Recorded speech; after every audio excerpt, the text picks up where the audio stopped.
Hey friends out there in YouTube land, Rob here, and today I want to share with you some thoughts on cameras that you might buy in mid-2021. We're talking July. Let's talk about current pricing. I've been training a new photographer recently, and she's had a lot of questions about what cameras should she buy, so I thought this information might be helpful for you. We're going to break this conversation down in a couple of ways, and it's going to be a little bit longer, so maybe grab a drink and some snacks to kind of think about this, but we're going to talk about cameras versus camcorders, why I use one or the other. That's going to be a lot of the discussion, and then we're going to talk about cameras themselves, what lenses I use, why I use those lenses, the flash that I use, and then of course the battery grips, the external viewfinders, and then recorders that we might use and things like that. I'm going to try to make this as concise as possible, but it's going to take a minute. And let's jump right into it. So today we're actually talking about exactly that, and I want to go ahead and get it out of the way that sensor size for cameras is not something that's a big concern. Low light sensitivity for cameras is not something that's a big concern. And that no matter what I share with you today on any side of the fence, it's all just a suggestion. And you might have a different suggestion based on your experiences and your opinions, and that's totally fine. So if you find some of this helpful, great. If you do things a little different, go ahead and leave a comment down below. That's cool too. But starting with cameras, I got started with Sony mainly because they give a lot of bang for your buck when it comes down to features. Now, back when Sony wasn't the big dog on the block, and it was Canon and Nikon, and Minolta had just gone out of business and Sony bought Minolta, well, it was a different story. And the reason I didn't shoot Canon or Nikon was because I didn't want to pay for all of those iterative camera models that they were offering just to get small incremental updates in the camera body. And Sony was pretty good with not only making a camera, but at least offering some firmware upgrades over the lifetime of the camera. And that was something that really spread through the grapevine like wildfire, that yeah, I might get the Alpha 300, but at least it had a firmware upgrade to adjust white balance or use of flash or some other thing. Not exactly as much going on with Canon or Nikon. They usually addressed those types of updates with mechanical issues like sticky shutters and things like that. I'm talking about you, D610. Okay, so that's what got me on camera manufacturers like Sony, Olympus, and Fujifilm. Wasn't really on to Panasonic. I liked Panasonic, and at the time when I was shooting, going on 10 years ago, a micro four thirds sensor was a scary thing as a wedding photographer because it was a smaller sensor. Sensors weren't as responsive, they didn't have the dynamic range. Bigger sensor was better. APS-C sensor was definitely better than micro four thirds for most work that you would do, especially in low light. And full frame was even better than that, but good Lord, getting full frame meant that you had to give your firstborn child up, so shooting full frame just wasn't an option. So I shot things like the X-T3, and I shot things like the Sony A70 65 and the oh man, the A7 Mark, no, I forget now, the 65 was the day. Anyways, was not full frame, it was APS-C. At some point in time, when Fujifilm came out with the X-T2 or the X-H1 or something, anyways, they switched from their X-Trans sensor to their Bayer sensor, and that kind of irked me because I really liked Fujifilm for that sensor. That's when I went over to Sony. And actually, I kind of went all deep into Sony. I had a brief time with Nikon there for a minute, but when it came down to it, although I loved the D750, the Nikon, and how it handled, I just needed better video. So, what did I do? That brings me up to my current situation with cameras. I shot on the A7 II and the A6500. 6500 for video, A7 II for photo, and actually that's not the A7 II.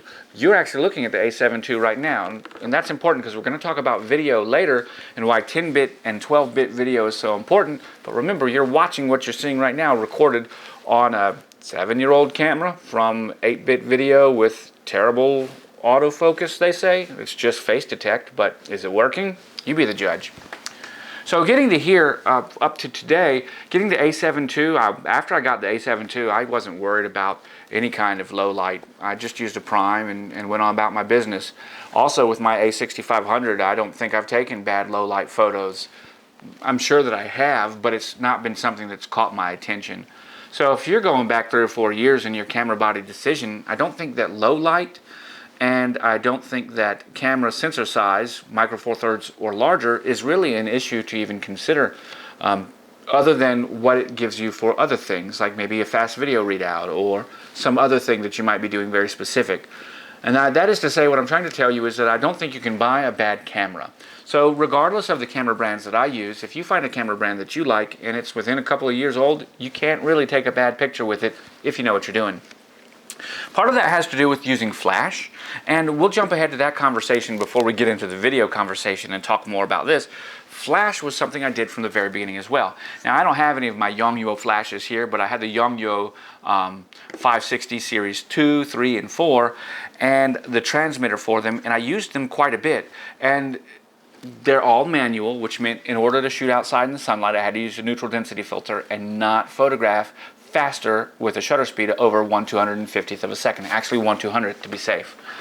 After doing that for years, I switched over to the Godox system, specifically with their X wireless system with the V1. I really like the V1 and the round head, and I do believe it works. I drank the Kool-Aid, and after the past couple of years of photographing with them, I believe that you do get a nicer, rounder shaped flash, catch light in the eyes, and a softer flash than you get with a rectilinear flash head, unless you're using some kind of softbox, and then it's moot.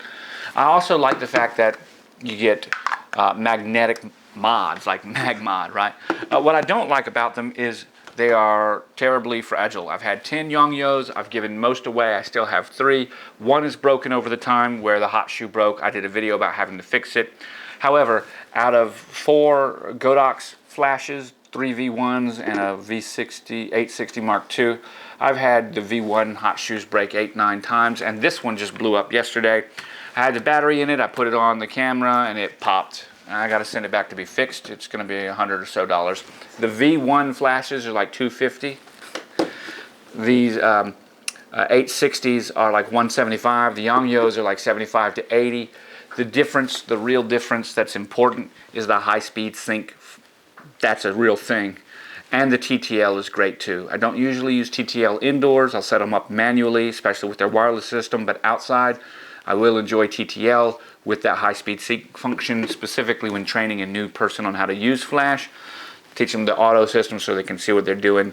I know it's probably better to teach them to use flash manually like I learned, but hey, it is what it is. If you're just starting out, having a nice TTL system with high-speed sync on your camera will be very helpful. You can jump into a system like that for around $175 with the Godox Series 860, 2 or 3 or 1, whichever one you got, and rather than paying $400 or $500 for your first-party branded flash. After that, you're going to need to consider a lens, right? And the lens is important. Now, I've got this Sigma Art 24-70 f2.8 on my Sony A73, and on this Panasonic S5, I've got the Panasonic 24-120, 24-105 f4.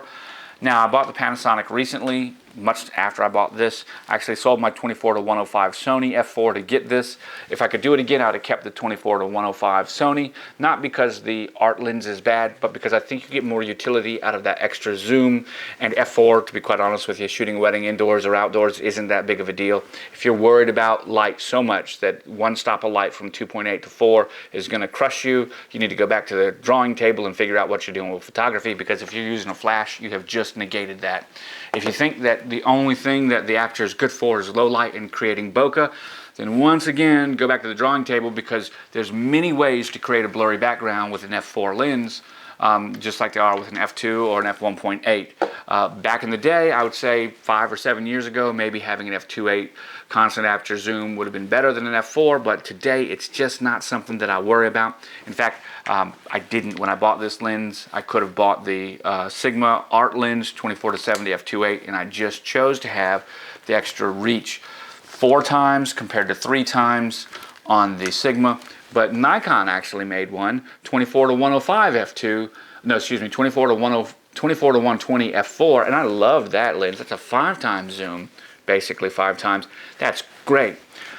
And then finally, when you're thinking about your cameras, you're going to want a battery grip. I'm telling you right now, you're out shooting a wedding, you're going to want a battery grip. And by the time you put all of this together, you're actually getting a piece of kit that's going to help you as a photographer feel not like a guest while you're out at the wedding.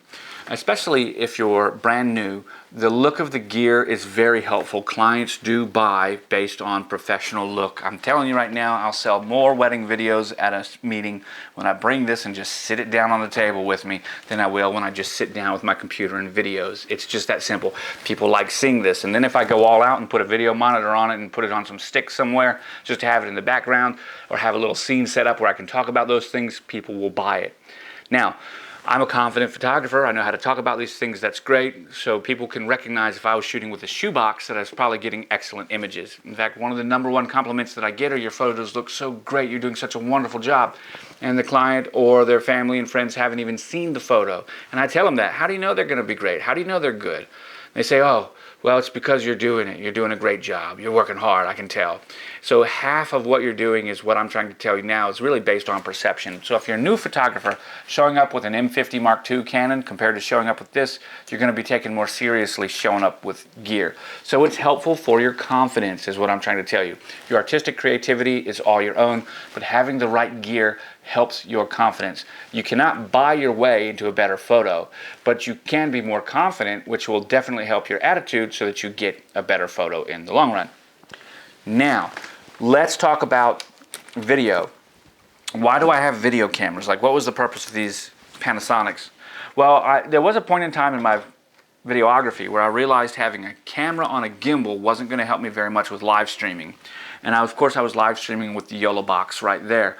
And what that meant was I needed to be able to have a camera further away from the talent or my bride and groom that had a long zoom lens. Get a 20 times zoom lens on one of these cameras and see how much it's going to cost you.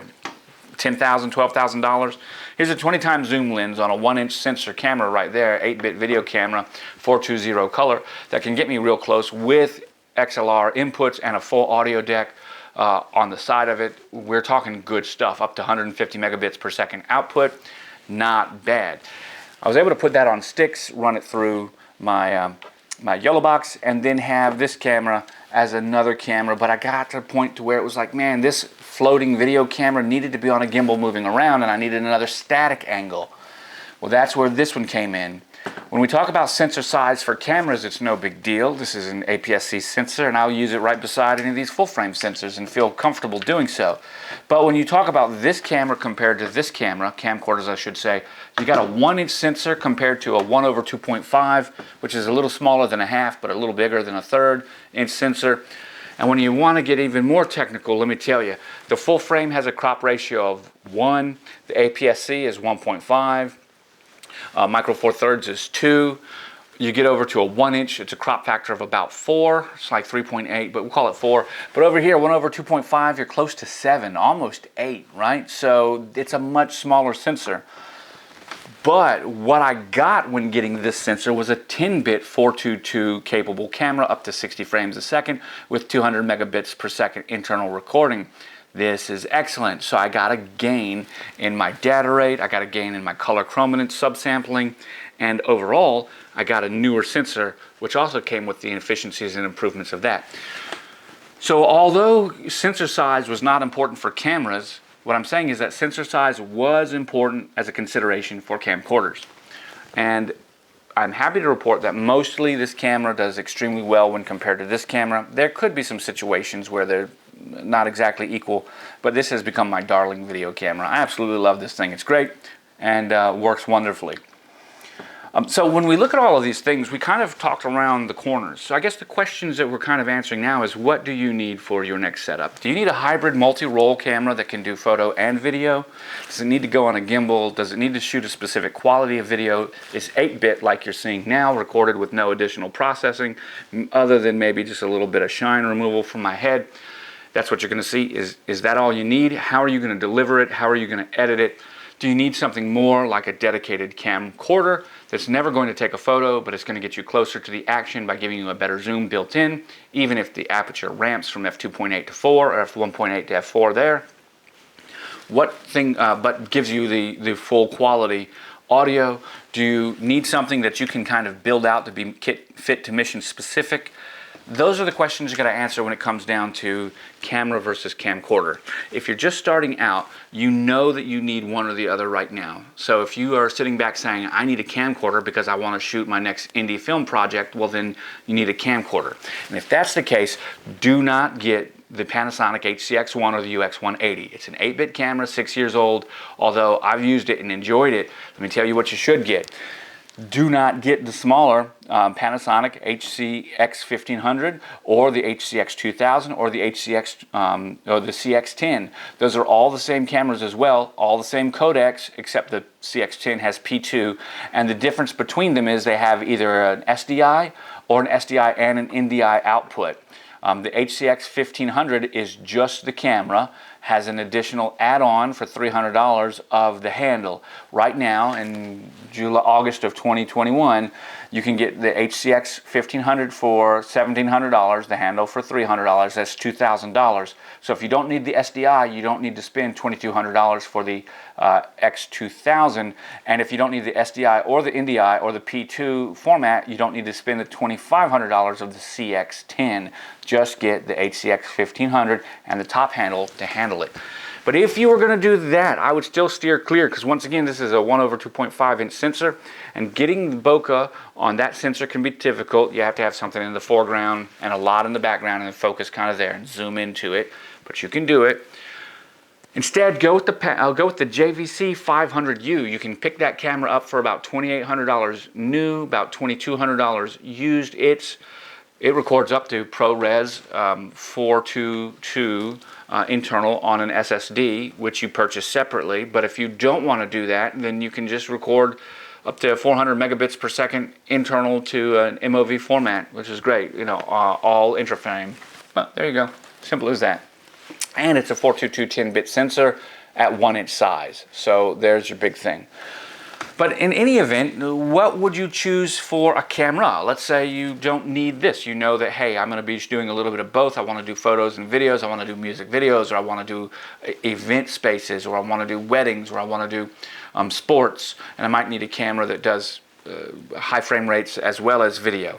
Well, I don't know that I have any camera here that would be good for sports, save the A73, does 10 frames a second. The rest, it's the fastest shooter that I've got. So we'll take sports out of the mix, right? But when we do talk about these other cameras, the A7 III, the A7R2, and the A6500 are both 8-bit video codecs, just like that right there, except they go up to 4K. Each of them will do 4K, and they will also do 100 megabits per second.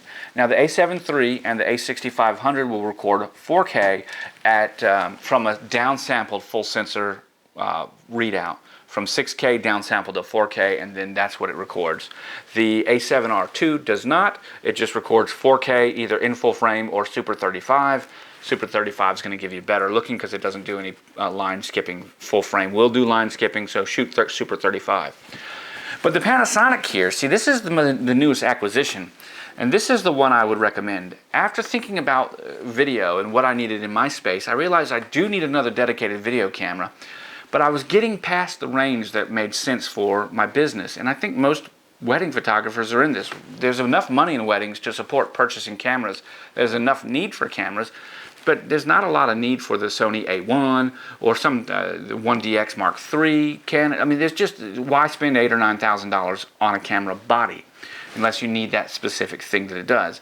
And the generalist cameras that are made by Panasonic and Sony and others really seem to fill the role. For example, this one right here is $1,700, $1,697 for the body only. Right now, you can go out and get it, and you're going to get a 24 megapixel sensor. You're going to get in-body image stabilization, and you're going to get 4K, 10-bit, 422 internal. That's huge. You go from 8-bit video with 16 million colors to 10-bit video with 1.07 billion colors. And if you add the Ninja 5 as an external recorder, you can get 12-bit Apple ProRes RAW and Apple ProRes RAW HQ output from the camera recorded internally to the Atomos at a whopping 12 bits, which is 68 billion colors. The only reason that any of that's important is if you don't have time to set up your scene so that it's white balanced the way that you want. If you're going to do anything more than just a little bit of tweaking and pushing, and you're not going to be shooting in log or something like that, then having those extra bits will be very, very, very, very, very, very, very helpful. Do not discount that. I was not a believer until I got this little guy with 10-bit video recording, and then I was hooked. So much better. And it doesn't even do RAW. It's all just a baked-in codecs or baked-in color profiles. But people will say, with Panasonic is known for having terrible autofocus. And I got to tell you, that's not the case with the S5. I'm not a fanboy here. I've had these Panasonic cameras, but I've been using this one for 2 years, and I came to rely on its autofocus in the video camera because it doesn't even have face detection. It just has area autofocus. Just point it in an area and it'll autofocus, and you can tab and select an area, or you can let it do its own thing. And it got to a point where I can trust this. This came out with face detect autofocus in full auto mode, which actually works really well. I can set it on a tripod, put in some basic settings, and it'll do its own thing. And its autofocus, face detect autofocus, works great. So I wasn't so worried about picking up the Panasonic and checking that out, which I did. But I expected it to really be a slug compared to my A73, the beloved A73. And that's not what I found to be true.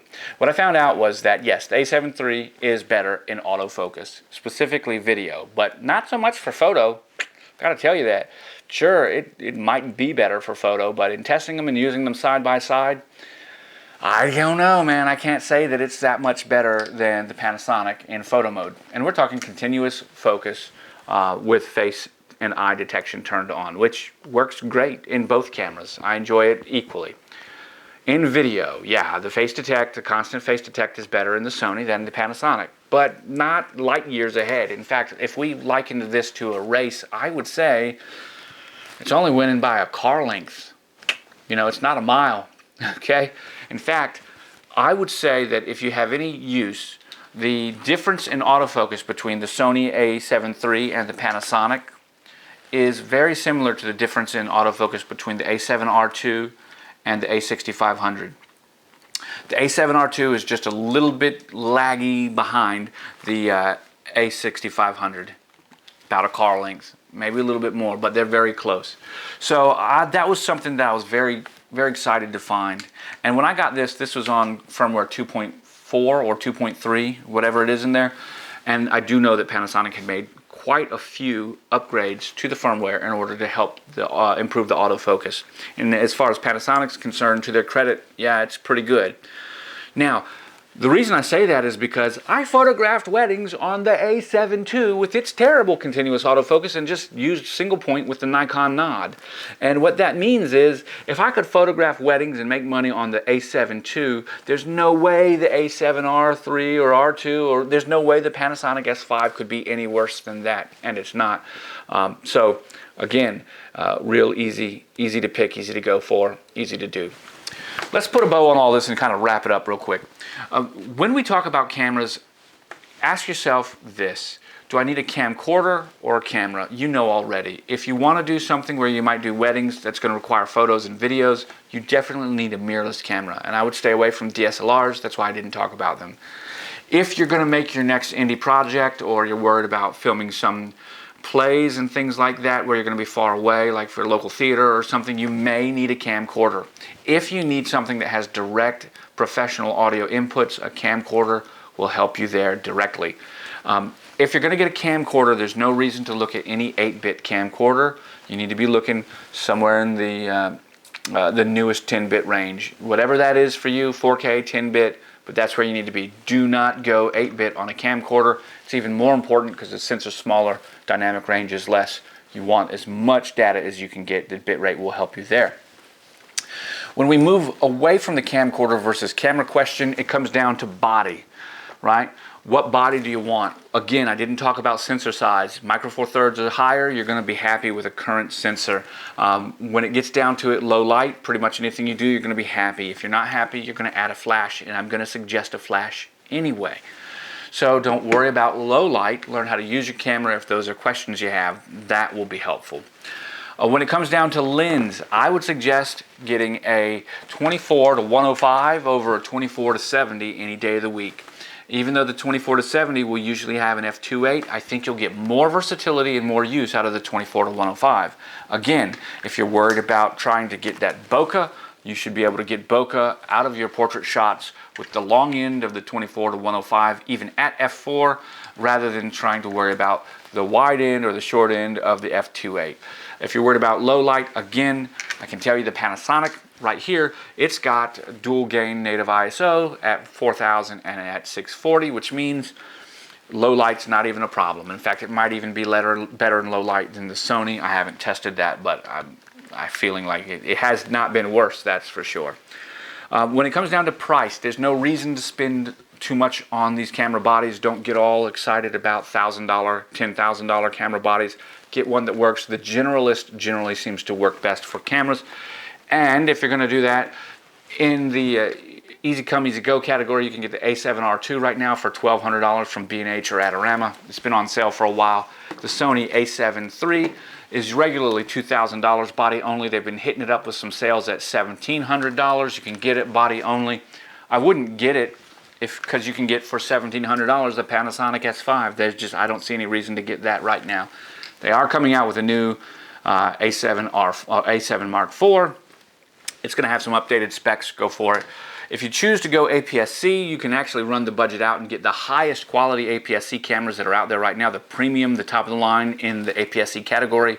From Fujifilm, you get the X-T4 or the X-T3. You can get the kit with the lens, the 16 to 80 f4 lens, and the battery grip, and you'll be around $2,100 or $2,200 for the X-T3 and about $2,500 for the X-T4. Both of those are available right now. You're on the hook, ready to go. All you're going to need then is a flash. If you're going to get a flash, get TTL as well as high-speed sync. It's going to be very helpful for you. I suggest the Godox. Do not get the V1. I don't like it. They're fragile. I love the light that they make, but the V860 is the much better built flash out of the two. And if you're going to knock things around, you'll enjoy it more. And finally, pick yourself up a battery grip. You will need it for any camera that you're working with, specifically a camera that uses smaller or lower capacity batteries. For the Sonys, you can pick them up for about 60 bucks. For other manufacturers, there's generally just first party. So for Panasonic, it's like $300 for that battery grip. Same thing for Fujifilm and Olympus if you go that route. And there you have it, my discussion about all this stuff. I guess the final thing I could say is, did I mention that we've got 5.9K RAW out with the Ninja? Oh, I did. Yeah, okay. So there you go. If you're going to be a filmmaker, maybe this is the way to go. I would give another suggestion here. We got just enough time. I usually buy the bodies new because of the warranty and stuff like that. But I usually buy the lenses used. Not always, but I usually do. And that's a very important thing. You can save a lot of money by buying your lenses used and then just taking good care of them. However, when the first week that I got this lens, and I bought it new, believe it or not, I hit it on something and cracked the lens right there. Have no idea how that happened, but it does not affect image quality, and I've been watching it grow from about 4 millimeters to about 6 millimeters over the past 14 months. So at some point in time, it's going to go kaput and I'll have to buy another one. Anyways, all the more reason that I suggest buying your lenses used. And if you don't have insurance on your gear, get some or use your homeowner's insurance once it does break and die. Guys, I'm Rob. If you want to see something like this, but talking about all the audio equipment that I use, please let your comments be known down below. Share, say hi, and let me know what you think of this video. I want to thank you for watching and remind you that I will catch you on the flip side. Bye for now.